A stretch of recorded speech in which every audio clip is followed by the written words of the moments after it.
আমাদের বাংলাদেশ সিরিজের এই পর্বে তোমাদেরকে দেখাবো কিভাবে আমরা ঢাকা থেকে কক্সবাজার গিয়েছিলাম এবং কক্সবাজারে প্রথম দিন আমরা কোথায় ছিলাম, কোথায় কোথায় ঘুরলাম এবং বিশেষ কিছু কক্সবাজারের দর্শনীয় স্থান।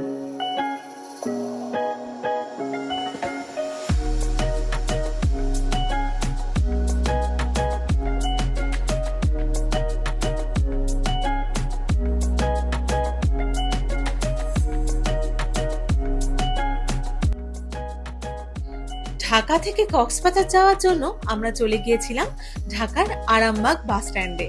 এই আরামবাগ বাস স্ট্যান্ড থেকেই কিন্তু বাংলাদেশের বিভিন্ন প্রান্তে যাওয়ার বাস ছাড়ে। এই বাস স্ট্যান্ডে গেলেই কিন্তু তোমরা দেখতে পাবে বিভিন্ন কোম্পানির বাসের টিকিট বুকিং এর অফিস। সেখান থেকে কিন্তু তোমরা টিকিট কেটে নিতে পারবে।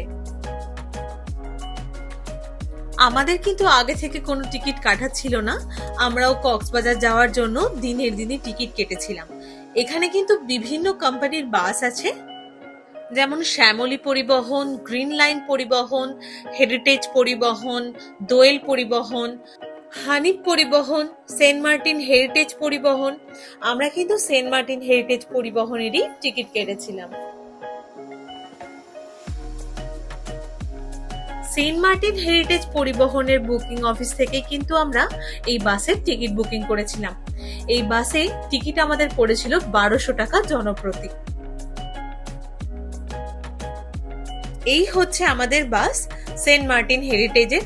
এবার বাসের ভিতরে আমরা যাব এবং তোমাদেরকে দেখিয়ে দেব বাসের ভিতরটা কেমন।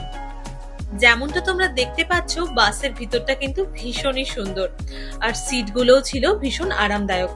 নিচের সিটগুলো ছিল হচ্ছে সেমি স্লিপার, 2+1 হিসেবে নিচের সিটগুলো ছিল, আর বাসের উপরটা পুরোটাই কিন্তু স্লিপার। আমরা স্লিপারেরই টিকিট কেটেছিলাম। নিচের সিটে কিন্তু লেগ স্পেস বেশ অনেকটা ছিল, আর ভিতরটা বেশ পরিষ্কার পরিচ্ছন্ন।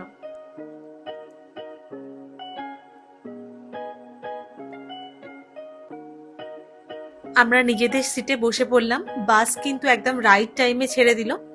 ঢাকা থেকে কক্সবাজারের দূরত্ব 400 কিলোমিটার, আর এই 400 কিলোমিটার রাস্তা কিন্তু আমরা সারা রাত ধরে যাব।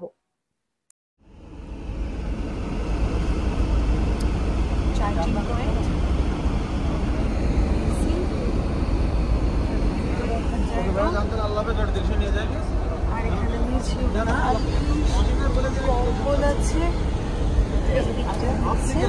এখানে আছে।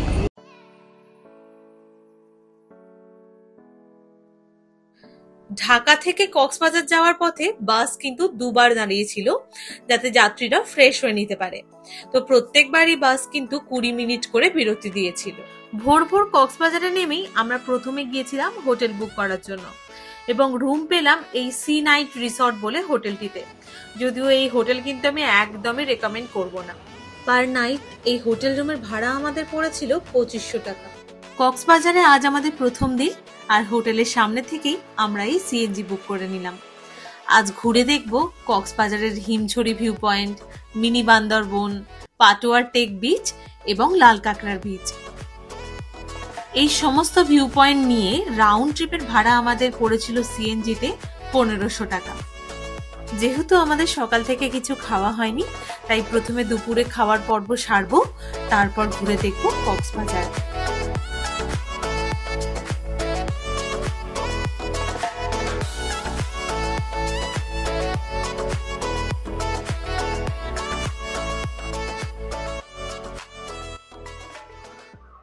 তো কক্সবাজারে সাইট সিনিং করতে আমরা বেরিয়ে পড়েছি। আমরা এখন ঢুকবো হচ্ছে হিমচড়ি ভিউ পয়েন্টে। তার আগে আমরা লাঞ্চটা সেরে নিচ্ছি। হিমচড়ি ভিউ পয়েন্টের পাশেই একটা সি ফুড ক্যাফে রয়েছে, সেখান থেকে আমরা অর্ডার করেছি প্লেন রাইস, একটা হচ্ছে চিংড়ি মাছ আর ডাল ফ্রাই, মিক্স ভেজিটেবল, আর আরেকটা প্লেট যেটা সৌভিক অর্ডার করেছে সেটা হচ্ছে শুটকি মাছের ভর্তা, সাদা ভাত, ডাল আর মিক্স ভেজিটেবল। অর্ডার করা হয়ে গেছে, খাবার আসলে খেতে খেতে তোমাদের বলছি যে কেমন টেস্ট। তো আমাদের সেট থালি চলে এসেছে। আছে হচ্ছে ভাত, মিক্স ভেজিটেবল, ডাল, চিংড়ি মাছ, আর সৌভিকের থালিতে আছে শুটকি মাছের ভর্তা, ডাল, মিক্স ভেজিটেবল, ভাত আর সালাড। গরম গরম ভাত ডালের টেস্ট একদমই অসাধারণ হয়, আপনারা সবাই জানেন, কিন্তু শুটকি মাছের ভর্তাটা জাস্ট বলার কিছু নেই, দারুণ খেতে হয়েছে। আমি এর আগে কোনোদিন শুটকি মাছ খাইনি, কিন্তু ও তো অসাধারণ টেস্ট, দারুণ দারুণ খেতে, মানে ফার্স্ট টক টাইম ঝাল বাংলাদেশে মিষ্টি। শুটকি মাছ। আমি ফার্স্ট টাইম শুটকি মাছই খাচ্ছি, এই ফার্স্ট টাইম। তোমরা যদি হিমচড়ি আসো, তো তোমরা এই হিমচড়ির ঠিক ভিউ পয়েন্টের গায়ে এই সি ফুড ক্যাফেটা আছে। তোমরা এখানে এসে যে কোনো খাবার টেস্ট করতে পারো, খুব ভালো টেস্ট। এবং এখানে একটা জিনিস সব জায়গায় ম্যান্ডেটারি যেটা দেখছি, সেটা হচ্ছে এই শসা আর হচ্ছে পাতিলেবু। এটা কিন্তু সব জায়গায় কিন্তু যে কোনো খাবার নিলেই দিচ্ছে।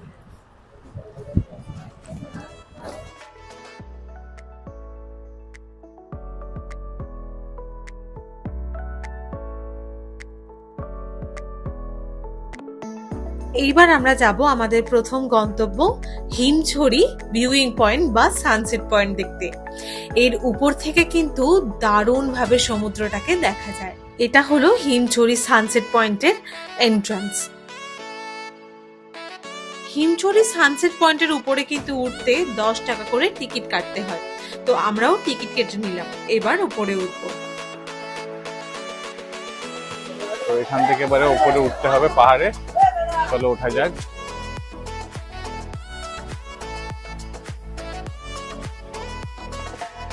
মারাত্মক রোদ, তাই একটু ছায়া খুঁজে দাঁড়িয়ে পড়েছি। কক্সবাজারের এই হিমজরির উপর থেকে কিন্তু সমুদ্রটাকে দারুণ ভাবে দেখা যায়।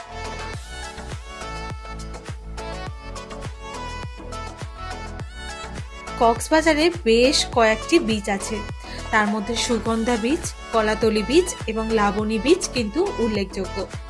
বেশিরভাগ পর্যটকই কিন্তু এই বিচগুলিতেই স্নান করতে যান। এখানকার সমুদ্রের জল কিন্তু খুব বেশি উত্তাল নয়।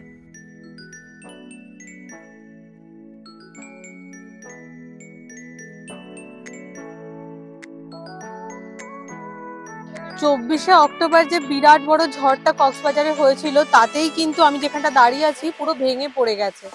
আর এই মুহূর্তে এখানে যে পরিমাণ রোদ, চিন্তার বাইরে, একদম মানে দাঁড়ানো যাচ্ছে না রোদে। তার উপরে এই উঁচুতে অনেকগুলো সিঁড়ি, প্রায় 140টা মতো সিঁড়ি, যেটা ভেঙে আমরা উপরে এসেছি। দুপুর রোদে ভীষণই কষ্ট হচ্ছে। সমুদ্র দেখা হয়ে গেছে, এবার আমরা নিচের দিকে যাব। শুনেছি এইদিকে একটা ঝর্ণাও আছে, সেটা দেখব। এই হিমছড়ির ওপরে কিন্তু অনেকগুলো ভিউইং পয়েন্ট করা আছে, যেখানে চাইলে তোমরা দাঁড়িয়ে ছবিও তুলতে পারবে। উপরে কিন্তু স্ন্যাক্স, কোল্ড ড্রিঙ্ক, ডাবের জল, সব রকমই জিনিস তোমরা পেয়ে যাবে।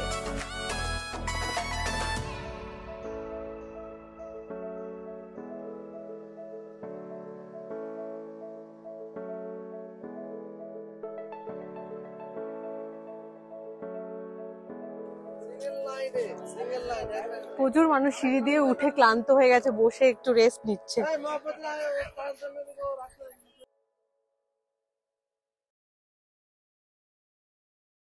রেস্ট জোন আছে এত, যেহেতু সিঁড়ি, সিঁড়ি ওঠার ফাঁকে ফাঁকে কিন্তু বসার জায়গাও আছে।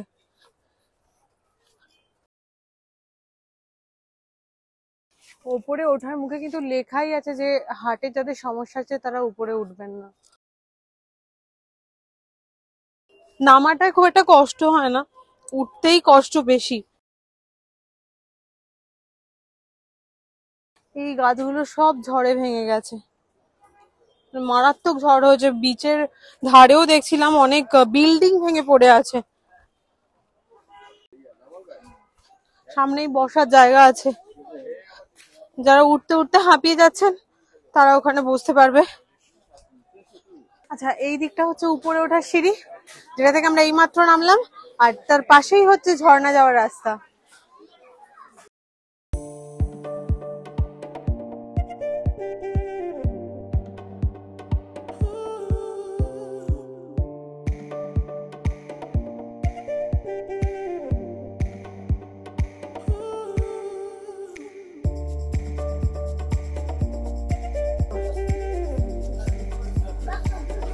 এই পাহাড় থেকে নেমে ঝর্ণার দিকে যাওয়ার সময় এরকম প্রচুর ফ্রুট সালাডের দোকান আছে, একদম তাজা, পুরো কেটে সঙ্গে সঙ্গে দিচ্ছে। এবং এগুলোর প্রাইস হচ্ছে 30 টাকা করে। শুধু যে কোনো একটা ফ্রুটও নেওয়া যেতে পারে, বা তোমরা ওখানে মিক্সড ফ্রুটও নিতে পারো, 30 টাকাই প্রাইস।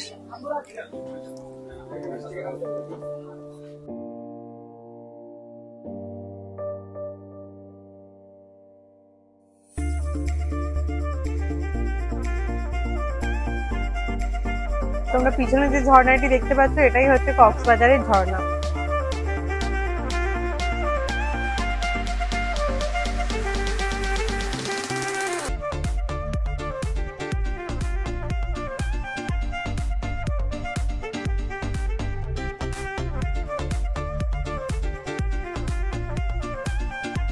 চব্বিশে অক্টোবর যে ঝড়টা হয়েছে তাতে এই এত বড় বিল্ডিংটা পুরো পড়ে গেছে।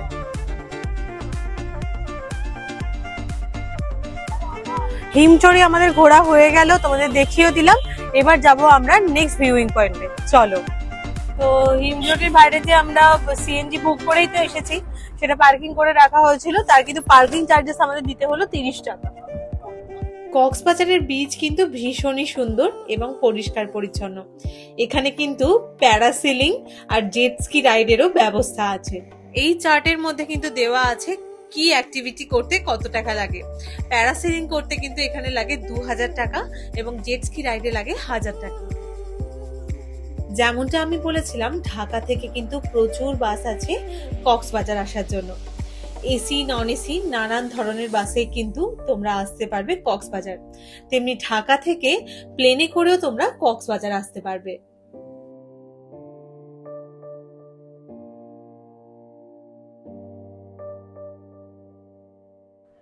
এটা হচ্ছে অ্যাকচুয়ালি কক্সবাজারের প্যারাসেলিং বিচ। এইখান দিয়ে মানুষ আসে কিন্তু প্যারাসেলিং করতে যাওয়ার জন্য।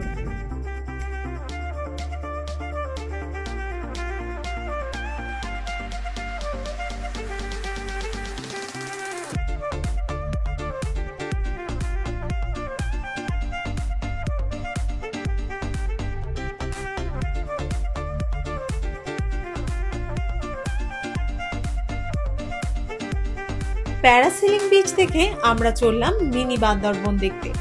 এই মিনি বান্দরবন কিন্তু সমুদ্র সৈকত থেকে একটু দূরে পাহাড়ের উপরে।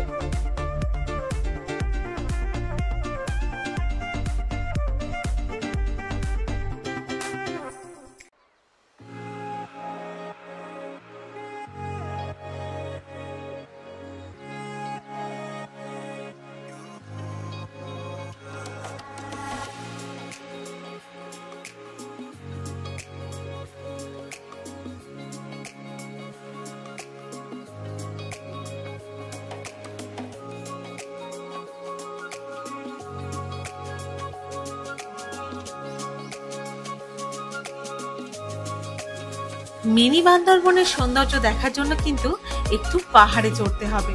তো আমরাও সিএনজি থেকে নেমে চড়ে পড়লাম পাহাড়ে। এই মিনি বান্দরবনকে বলা যেতে পারে বাংলাদেশের ছোটখাটো হিল স্টেশন। এই মিনি বান্দরবনের উপরে উঠতে বেশ কষ্ট লাগছিল, কিন্তু উপর থেকে চারিদিকটা দেখতে লাগছিল দারুণ। মিনি বান্দরবন এলে কিন্তু তোমরা পেয়ে যাবে এরকম অনেক ছোট ছোট বন্ধু, যারা কিন্তু তোমাদেরকে পাহাড়ে উঠতে এবং নামতে সাহায্য করবে।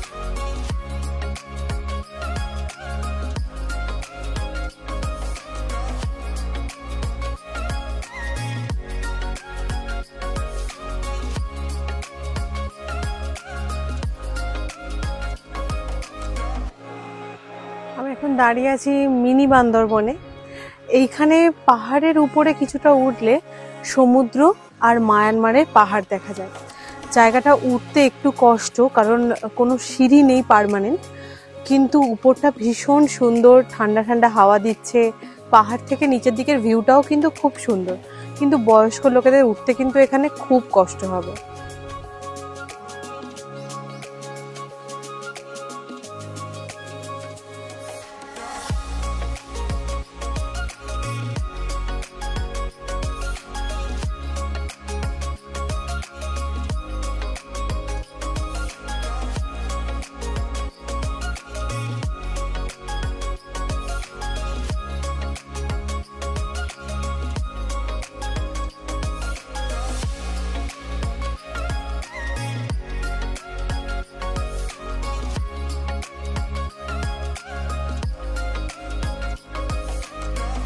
মিনি বান্দরবন ঘুরে এবার আমরা যাব পাটুয়া টেক বিচ দেখতে।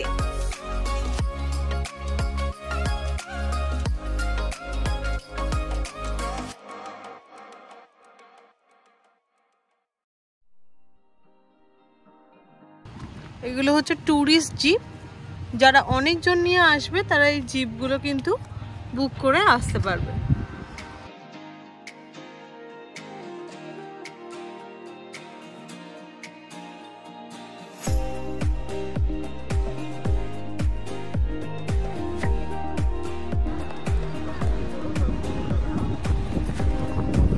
আজকে কক্সবাজারে এটাই হচ্ছে আমাদের লাস্ট ডেস্টিনেশন।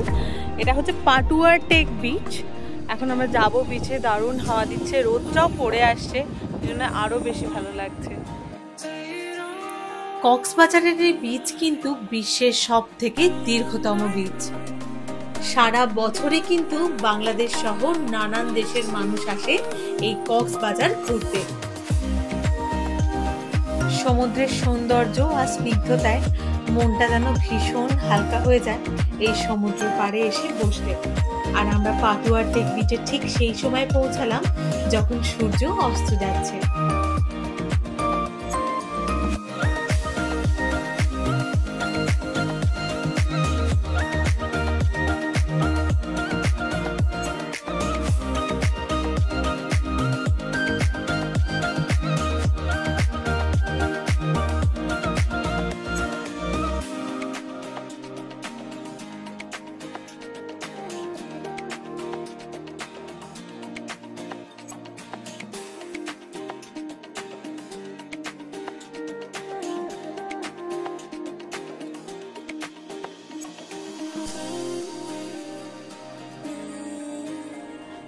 তো পাটুয়া টেক বিচের ঠিক সামনেই আমি পেয়ে গেছিলাম এই আনারকলি ফল।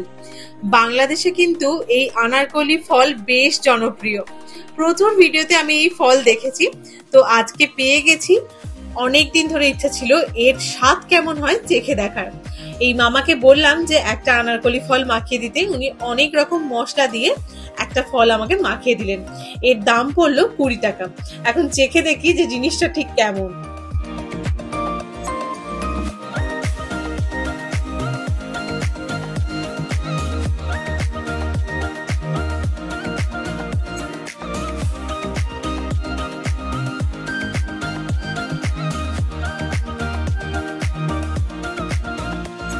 আনারকলি ফল খুব ইচ্ছা ছিল বাংলাদেশে কক্সবাজার এলে একবার এইটা কিনে খাবো, কিনে ফেলেছি, এবার খেয়ে বলি যে কেমন খেতে।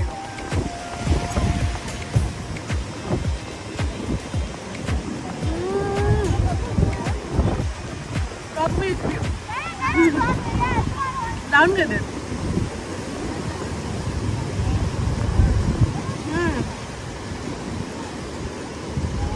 দারুণ খেতে। তোমরা যদি কক্সবাজার আসো আনারকলি ফল কিন্তু খাবেই খাবে।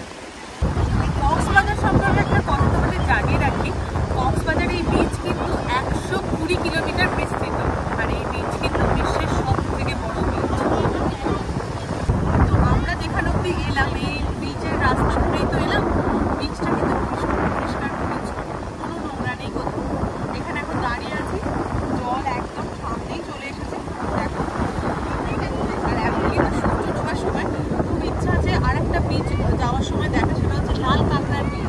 যদিও আমাদের ড্রাইভার দাদা বললো যে এখন কিন্তু এই সময় দেখা যায় না লাল কাঁকড়া, ওটা ভোরবেলা এলে তবেই দেখা।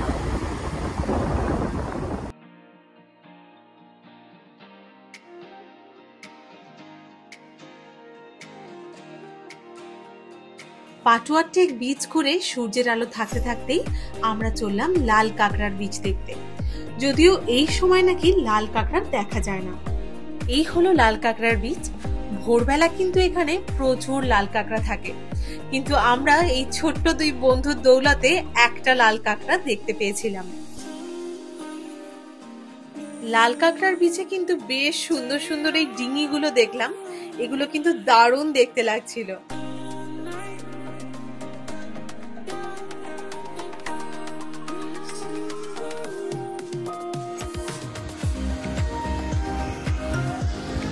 ধরছিস? ব্যাস, আজকে আমাদের সব ভিউইং পয়েন্ট দেখা শেষ। এবার চললাম হোটেলের উদ্দেশ্যে। আবার কাল শুরু হবে একটা নতুন দিন। তোমাদের যদি ভিডিওটা ভালো লেগে থাকে অবশ্যই আমার চ্যানেলটাকে লাইক, শেয়ার, সাবস্ক্রাইব করে দিও আর কমেন্ট করে জানিও যে ভিডিওটা তোমাদের কেমন লাগলো।